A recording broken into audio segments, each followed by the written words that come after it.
Disneyland. When you wish upon a star, makes no difference who you are. Each week as you enter this timeless land, one of these many worlds will open to you. Frontierland. Tall tales and true from the legendary past. Tomorrowland. Promise of things to come.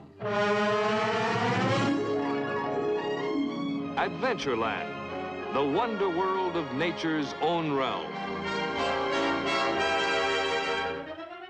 Fantasyland. The happiest kingdom of them all. Presenting this week,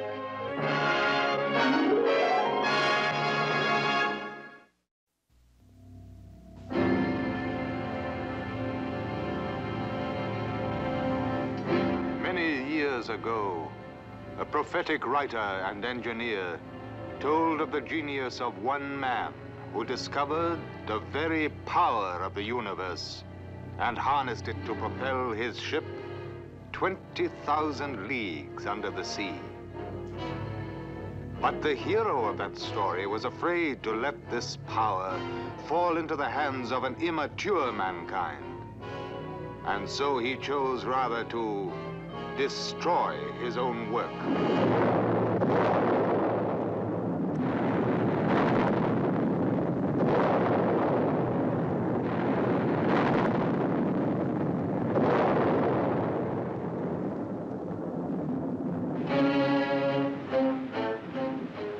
Yet there is hope. In God's good time, nature's own energies will come to humankind for a better and a richer life. Fiction often has a way of becoming fact. Not long ago, we brought you the immortal tale, 20,000 Leagues Under the Sea, featuring the famous submarine Nautilus. According to the story, this craft was powered by a magic force. Today, that tale has come true.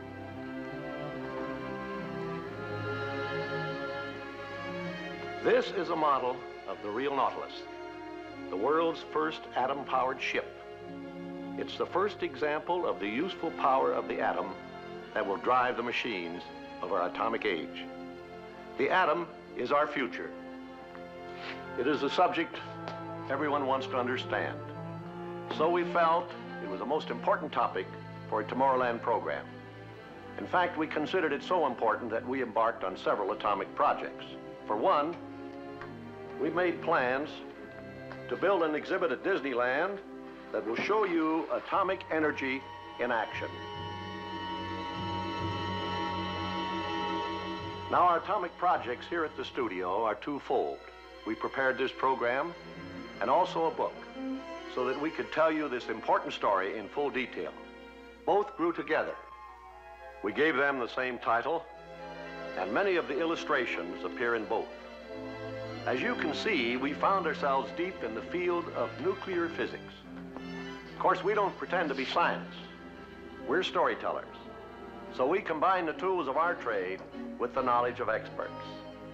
We added a nationally known scientist to our staff to head our new science department. His first assignment was to write the book on the atom and to help us in developing this program. And here to tell you the story of our friend the atom is the author of our book, Dr. Heinz Haber. As we developed our story of the atom, we made an amazing discovery. We had a science story, but suddenly we realized that it was almost like a fairy tale. By a strange coincidence, our story turned out to be like the old fable from the Arabian Nights, the fisherman and the genie.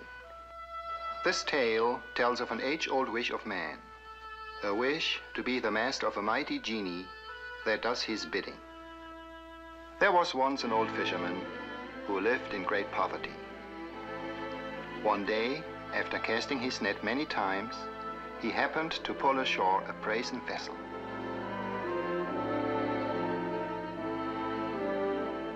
Its mouth was closed with a lead stopper. Marveling at his strange catch, the fisherman said. I'll wager that whatever is sealed so well must contain something of great value.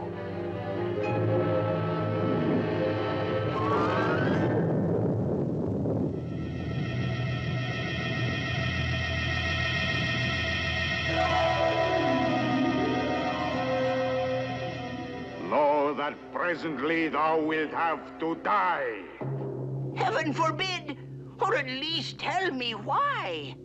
As I lay imprisoned in that tiny jar for many centuries, my anger grew and grew until I swore in my heart that my liberator should perish. What a cruel trick fate hath dealt me. Trick? Oh, Genie, since thou art determined upon my death, grant me this one last question. Well? How can one as mighty and powerful as thou dwell in so tiny a vessel? What? Thou dost not believe me? Not till I have seen it done can I believe it. Watch then. Now you shall return to the sea. Nay, I did not mean what I said.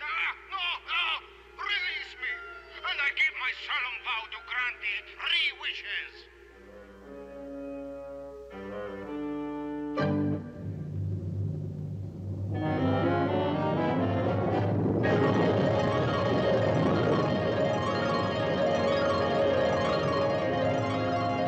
Strangely enough, our story is like that fable, come true through science. We are like the fishermen. For centuries, we have been casting our net into the sea of the great unknown in search of knowledge. And finally, we found a vessel. And like the one in the fable, it contains a genie. A genie hidden in the atoms of this metal, uranium. Let me show you. This is a Geiger counter. It tells us that the genie is here, imprisoned in these atoms.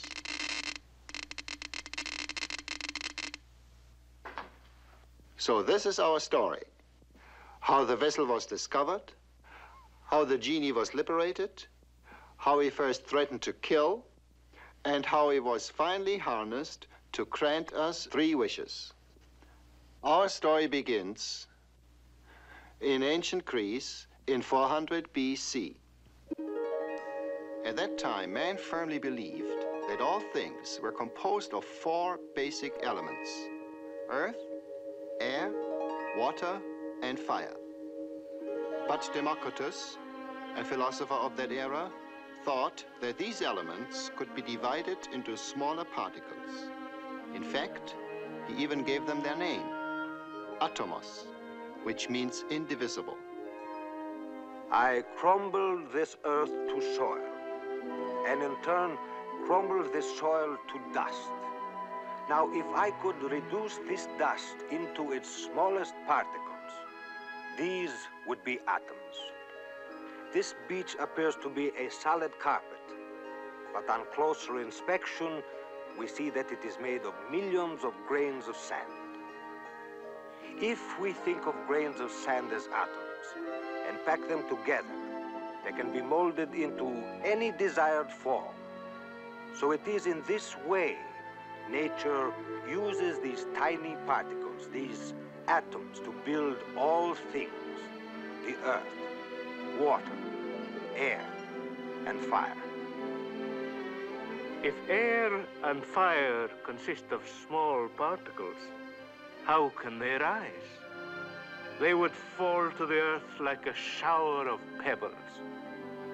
The man who disagreed with Democritus was Aristotle, a famous Greek philosopher. His philosophy shaped the thinking of man for the next 2,000 years.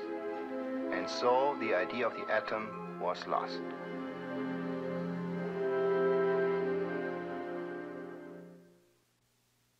In the 17th century, man went beyond mere thinking. He began to act. His philosophy became, seeing is believing. He invented the telescope, and this magic instrument greatly extended his range of sight. He saw mountains and craters on the face of the moon.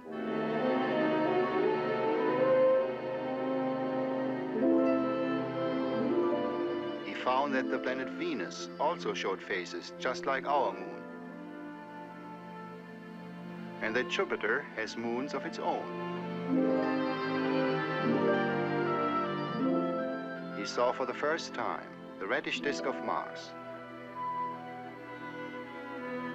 and the beautiful rings of Saturn.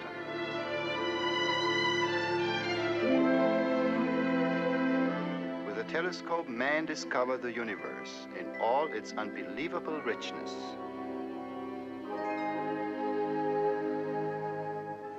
At about the same time, a second powerful instrument was invented, the microscope. It opened up an entirely new and tiny world for man to explore. It was a world full of strange patterns and designs. Man found them in ordinary things such as wood, in the feathers of birds, in the bodies of insects, and in the scales of fish. The microscope revealed infinite details in everything. There was hidden beauty in miniature seashells, so tiny that millions of them form only a wisp of powder.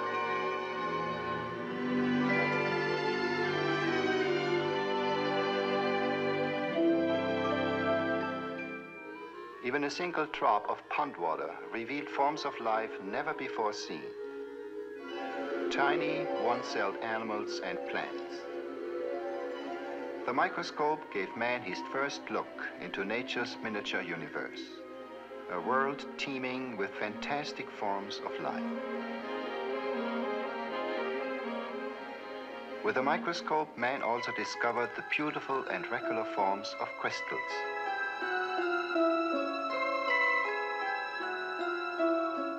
He marveled at the delicate shapes of snowflakes. In thousands, no two are alike.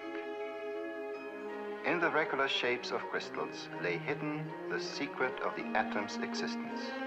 Of course, the microscope doesn't show atoms. They are much too small for that. But it made man aware that everything he saw and discovered must be composed of something still smaller. One of the first men to explore nature's tiny realm was John Dalton, an English chemist. This was early in the 19th century. It was he who revived the idea of the atom. I believe Democritus was right. All things are made of atoms. Take copper, for instance. My drawings show how the atoms group together.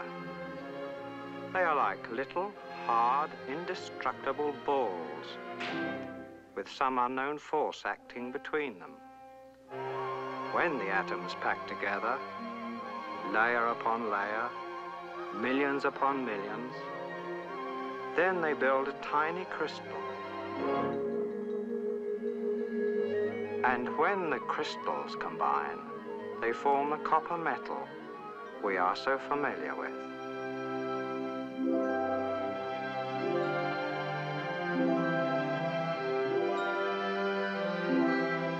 And there are also atoms for silver and gold.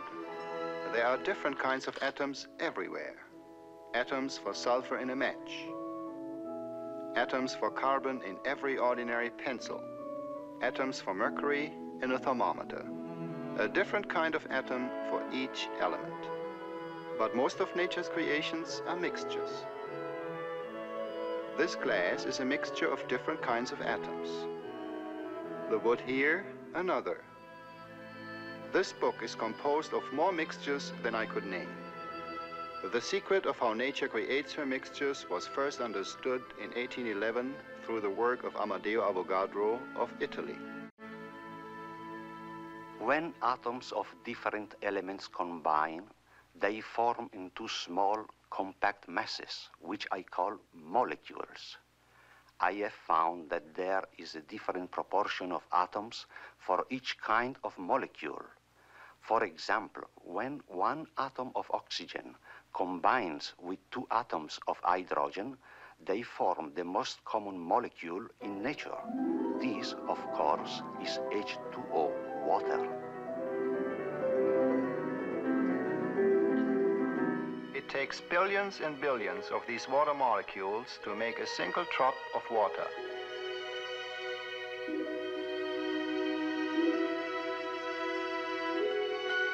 They are so tiny that they cannot be seen even through the most powerful microscope. However, the microscope does reveal an important fact about atoms and molecules. It shows that they are in constant motion. These are dust particles in a drop of water, and you can see that they are being kicked around by the ever-busy water molecules. It was over 100 years ago that an early microscope first revealed that atoms and molecules are constantly on the move. Now in a flame, for example, the motion of the atoms and molecules is extremely violent, and this is why a flame is hot. Our skin is equipped with tiny organs that can feel this violent movement as heat or even pain. Now in this glass, the molecules are moving much more slowly, and so it feels normal to the touch. Even in an ice cube, the molecules are moving, but very slowly, and this is why the ice feels cold. Let's look at heat with an atomic eye, so to speak. Atoms, of course, don't burn up. They merely rearrange themselves, forming molecules of soot and ashes. So that you can see what is going on, we will exaggerate the size of the atoms over 1 billion times. The molecules in the flame dash around with great speed and bounce against the molecules of the glass. They transfer their violent motion to the glass and finally to the ice.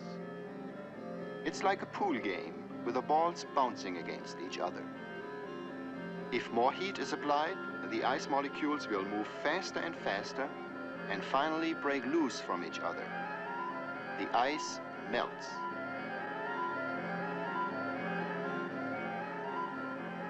As the movement becomes more violent, the water begins to boil. The molecules are kicked away from the surface as steam. In hot steam, they're dashing around with great force, enough force to bounce the lid of the jar.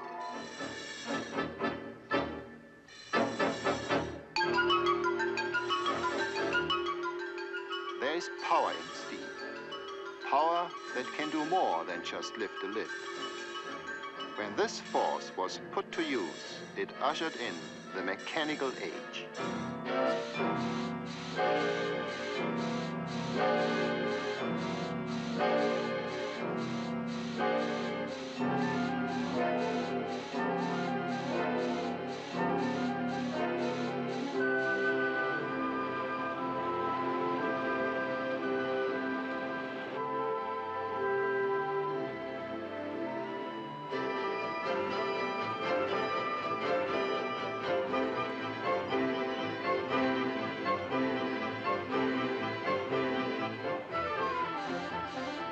It was the power of steam that turned our generators to produce electric power. And the gaslight era then became the age of electricity.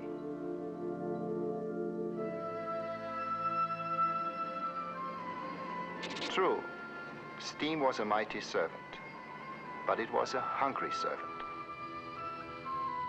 It had to be fed constantly, and satisfying its hunger cut deep into our precious resources of coal and oil. Man had not yet found the genie of our story. In fact, he hadn't even found the vessel in which the genie was imprisoned. The year was 1896. Again, in search of knowledge, the net was cast into the sea of the unknown, and like in our fable, a catch was made. an accidental catch. The discovery was made by Henri Becquerel, a French scientist. Today I discovered something very strange. I happened to leave a piece of uranium on a wrapped photographic plate in a dark drawer. When I developed the plate, I found that it was fogged.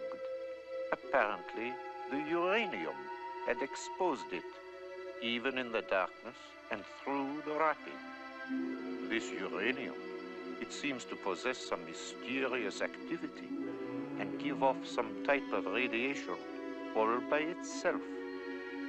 C'est extraordinaire. Becquerel had discovered radioactivity. Pierre and Marie Curie, two other French scientists, were greatly intrigued by this strange phenomenon.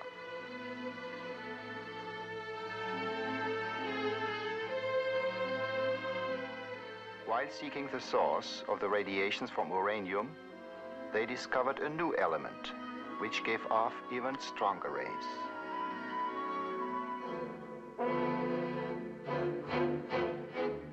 Look, our new element. How radiant it is. It even glows in the dark. We should call it radium. Radium turned out to be a mysterious source of energy. This remarkable element would go on radiating like an endlessly flowing spring. This was against all laws of science known at that time. How could this tiny mass contain so much energy? This mystery shook the very foundations of science.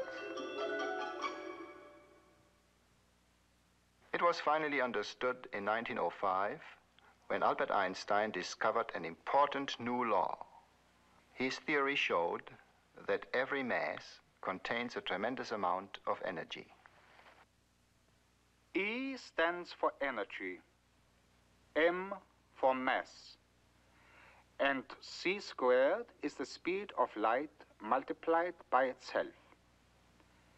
Now, c squared is a very great number, and so, if multiplied by even a small mass, the result will be a very great amount of energy. This is a cold scientific explanation, but its deep meaning can be easily understood through our fable. Einstein, like the fisherman, found that a mighty force was contained in a small vessel.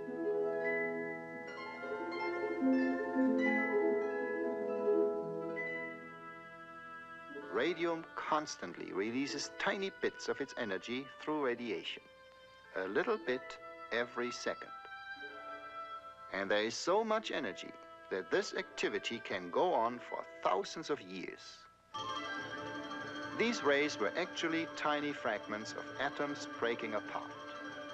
No longer could the atom be considered the smallest particle in nature. Evidently, the atom was not an indestructible little ball after all. But then, what was it? The first clue to this question came from Lord Ernest Rutherford of England. The year was 1911.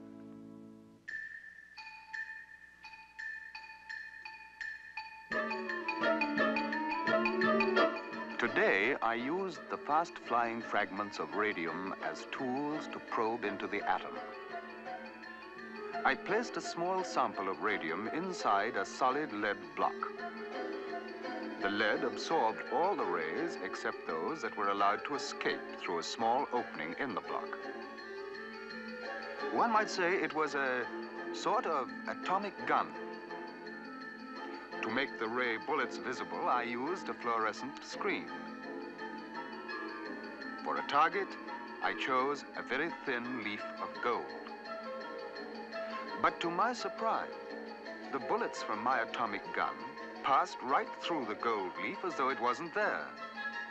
It was like shooting at a ghost. This was truly amazing because the gold leaf was a solid wall, 2,000 atoms thick. So the atom can't be as solid as we always thought. Then, unexpectedly, one out of thousands of bullets ricocheted, striking something solid.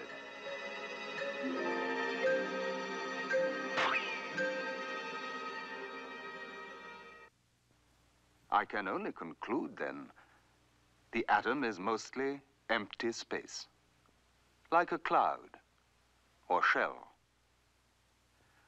But occasionally I hit something solid.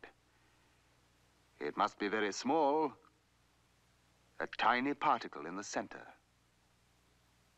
I shall call it the nucleus of the atom. With Rutherford's discovery of the nucleus, scientists began to understand how nature builds her atoms. The shell of the atom appears solid, just as a fast-whirling fan seems solid. Actually, the shell is composed of a whirling swarm of tiny electrical particles called electrons. They circle around the nucleus like planets around the sun. So the atom is like a tiny solar system. But scientists are ever curious. Like the fisherman who examined the vessel he had hauled ashore, they began to probe the atomic nucleus for its secrets.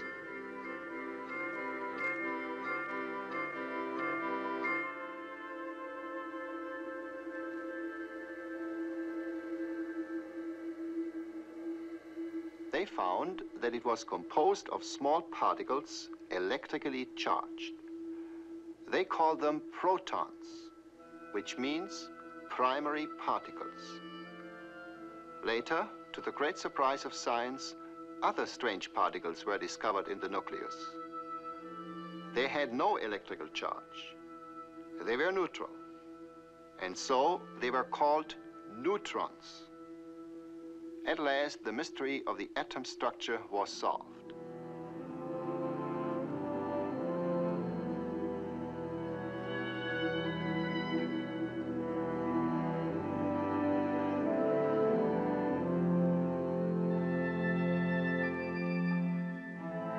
How amazing nature is.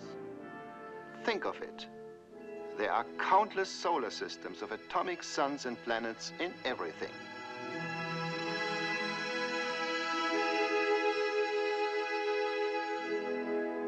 There's a whole universe in the tip of a pencil.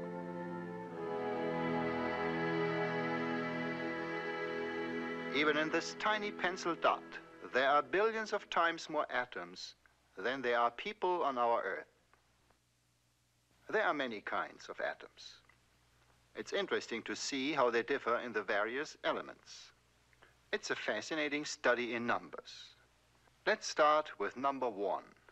The simplest atom in nature. 1 proton and 1 electron give us the element hydrogen, a very light gas.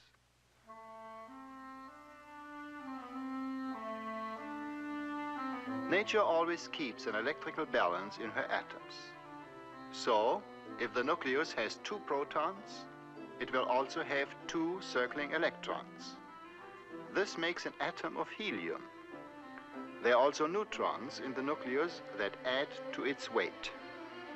And so, by simple addition, nature builds the atoms of all her elements. 6 protons and 6 electrons and some neutrons for carbon.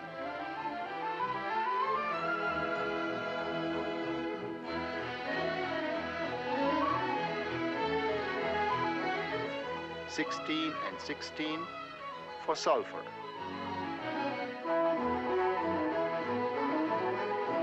26 iron.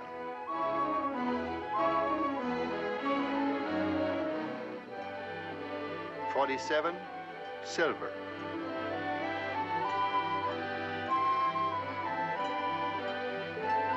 79 gold.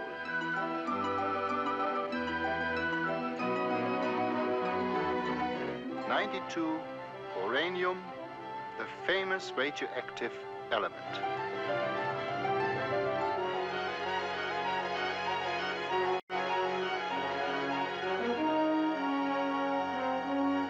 Here, nature has crowded so many protons and neutrons into the nucleus that it becomes unstable.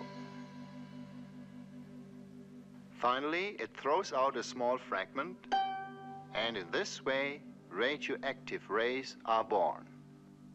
These rays cannot be seen, heard, or felt. The Geiger counter is used to detect their presence. It gives off audible clicks when the rays pass through it. And there is another instrument which even makes the rays visible to the naked eye. This special device is called a cloud chamber. It contains a tiny bit of radium which gives off a constant shower of atomic fragments.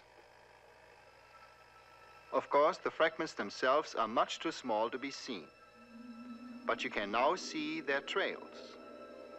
Each new vapor trail shows that another atom has thrown off a fragment. Each atom does this only once in its entire life, but there are so many atoms that this activity is going on almost endlessly.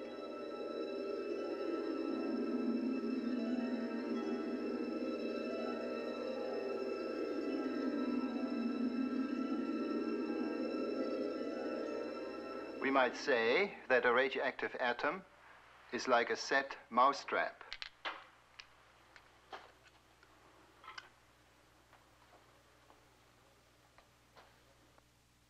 Both contain energy. The traps on this table represent the atoms in a piece of radium. Every so often, one breaks down all by itself, releasing a bit of energy. But radium is useless as a power source. There aren't enough atoms releasing their energy at the same time. But nature knows all the secrets of the atom.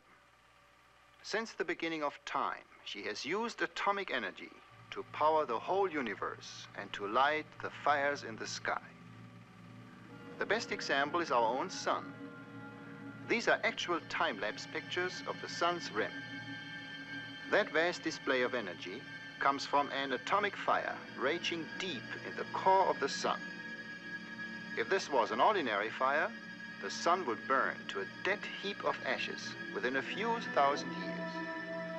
But so much energy is produced by these atoms that the sun will go on shining for billions of years to come.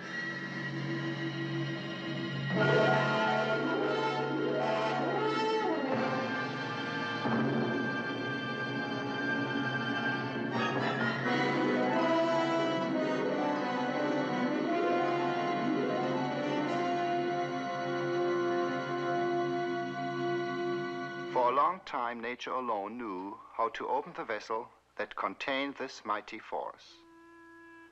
To man, however, the vessel remained closed.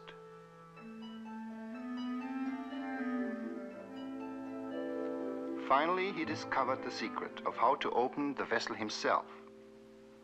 The fisherman used his knife, and man, too, found a tool that broke the seal. The year was 1938. The place, Berlin, Germany. The leading character, that strange metal, called uranium. Again, it turned out to be the star of a sensational scientific discovery.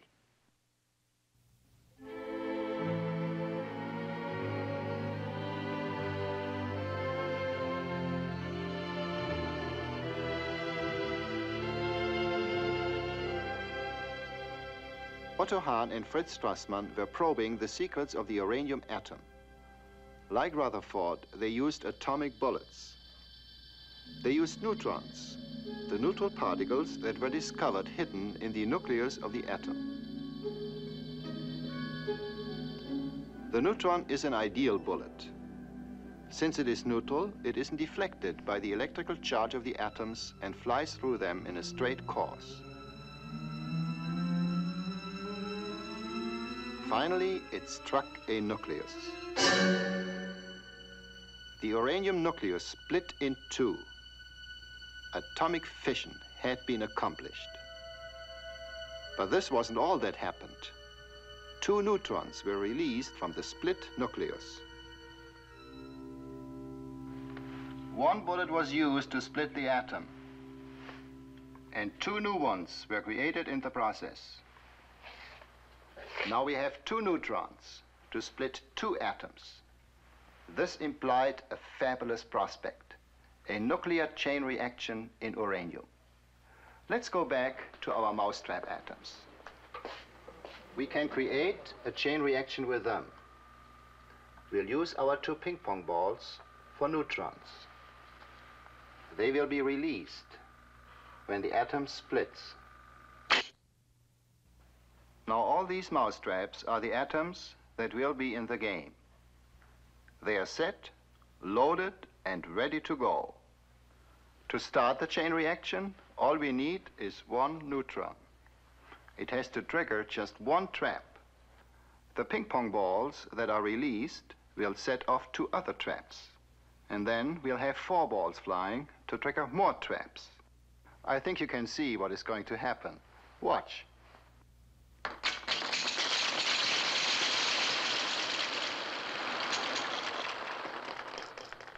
An atomic chain reaction works in exactly the same way.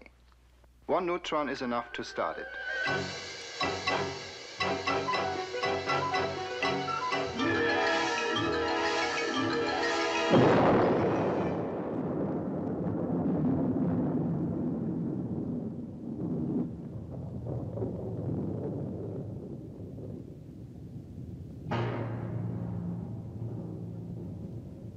The atomic genie was freed, and his devastating force posed a fearful threat.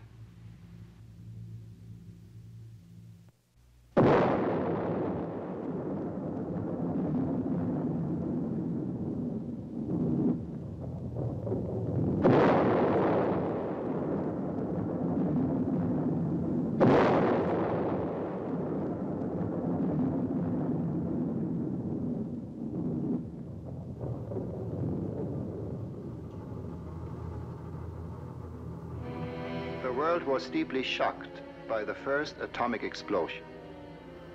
We all wondered if atomic energy had better remained a secret forever. We are like the fisherman.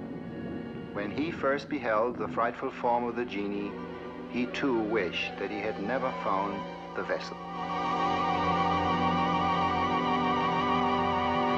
Know that presently thou wilt have to die. Heaven forbid! But our fable had a happy ending.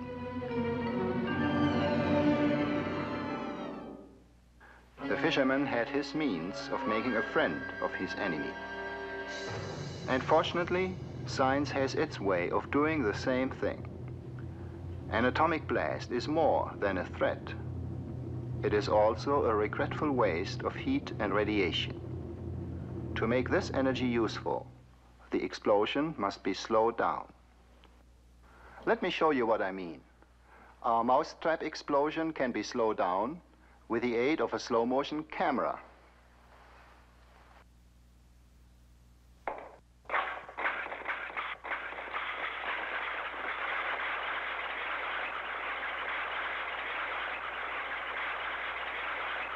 As you can see, the chain reaction is now spread over a longer period of time.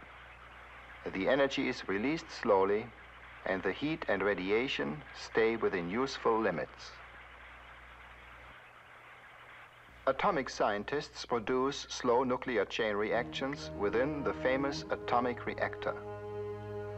It's really just a furnace with thick concrete walls to encase the atomic fire. Blocks of uranium serve as atomic fuel.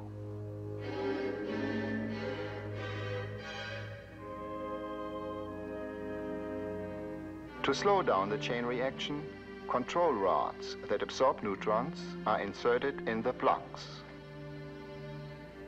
These rods act like a damper in the furnace and catch some of the flying neutrons and take them out of play.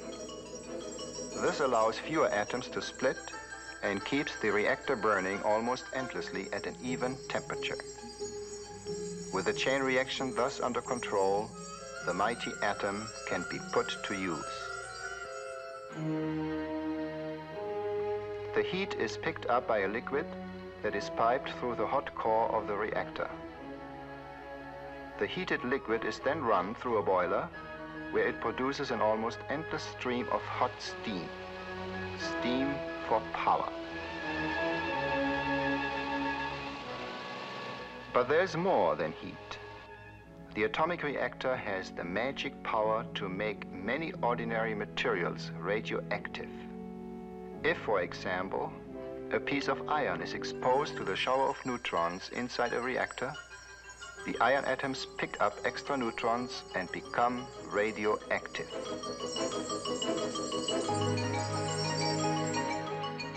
In this way, the reactor creates for us artificial radioactivity in many elements.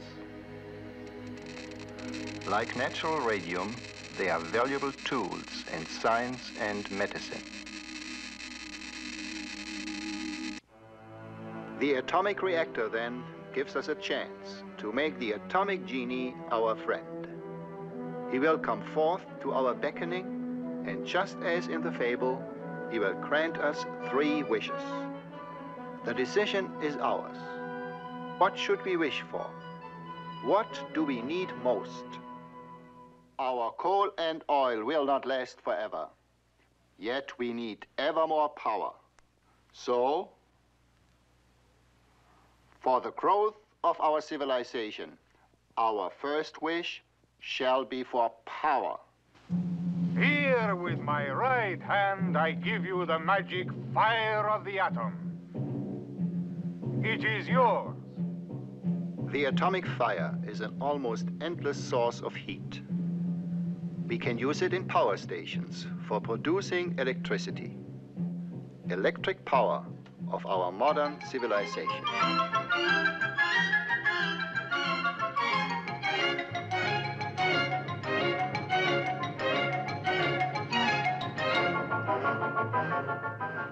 And then, the atom will run our ships.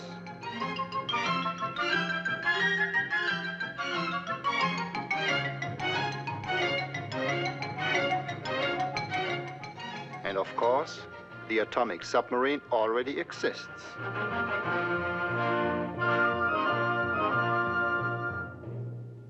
The atomic fire can heat air as well as water. Then the atom becomes the driving force of a jet engine. It can drive an airplane.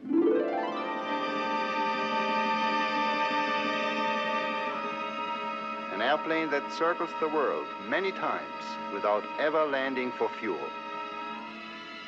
And eventually the atom will help us to cast off the shackles of gravity and fly through the vast reaches of outer space. Here we are, burning up our coal and oil only to produce power. But now we have a new source of power. Clean, silent, plentiful. Coal and oil can now be saved for better things. We can use them for making plastics, dyes, textiles, and drugs. Mankind has ever suffered from hunger and disease. So our second wish shall be for food and health. With this hand, I give you a source of beneficial rays. They are magic tools for research that will help you to create food and to cure diseases. Magic tools, indeed they are, these radioactive rays. For example, an ordinary needle can be made radioactive. And then, if it is hidden in the proverbial haystack, it can easily be found by the rays it gives off.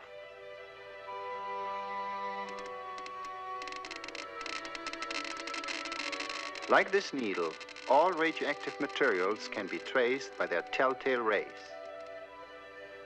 With radioactive chemicals, we can now literally watch how plants grow, and we can trace plant nourishments from soil to fruit. In this way, science will help to produce bigger and richer crops.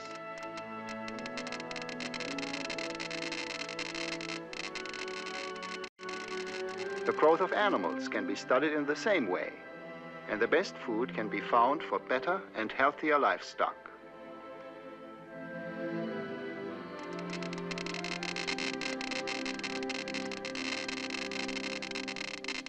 So the atom creates more food for our ever-growing population. And these same rays are the tools of atomic medicine. Radioactive sodium, for example, is used for timing the flow of blood through the living human body. It is injected into the arm, and then a Geiger counter will record how long it takes to reach the heart. This is a great help in recognizing heart conditions.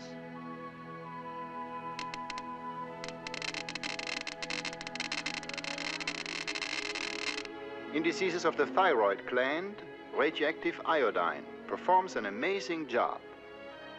If mixed in an atomic cocktail, it will gather in the thyroid because iodine is attracted to this gland.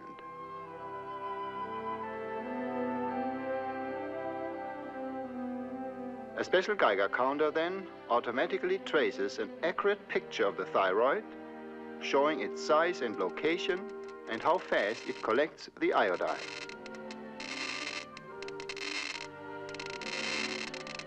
Radioactive elements can also heal. Phosphorus, for example, lodges in the bones, where its mild radiation can cure certain blood diseases. The patient carries his treatment with him, even while he works and sleeps. And then, radioactive cobalt is used in the famous cobalt bomb. But this bomb is a friendly one that is used in hospitals for fighting that dread disease, cancer. And there is left to us the third and last wish. It is an important choice. Many legends tell of how wishers made an unwise choice and how their last wish destroyed the benefits of the first two. The atomic genie weighs in his hands the powers of both creation and destruction. As yet, the world has reason to fear those destructive powers. So our last wish should simply be for the atomic genie to remain forever our friend. We have inherited a wealth of knowledge from the great thinkers of the past. That this heritage would ever be applied towards destruction was farthest from their minds and hearts. It lies in our own hands to make wise use of the atomic treasures. Then the magic touch of the genie will spread throughout the world, and he will grant the gifts of science to all mankind.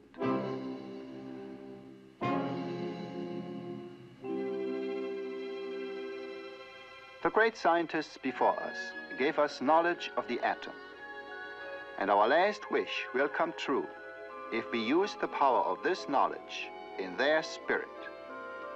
Then the atom will become truly our friend.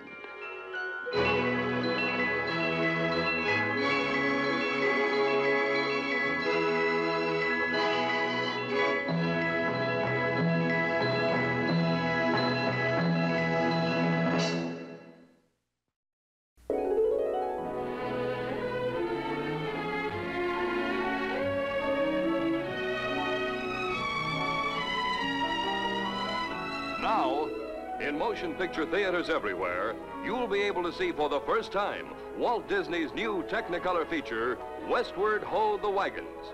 It's a new and different outdoor drama telling the exciting story of the covered wagon families fighting their way west, told against a background of spectacular scenic beauty in CinemaScope and Technicolor. Westward Ho the Wagons. Now, you and your family can see this exciting motion picture entertainment in a theater or drive-in nearby. Look in your newspaper for theater names and showtimes. This has been an ABC Television Network film presentation.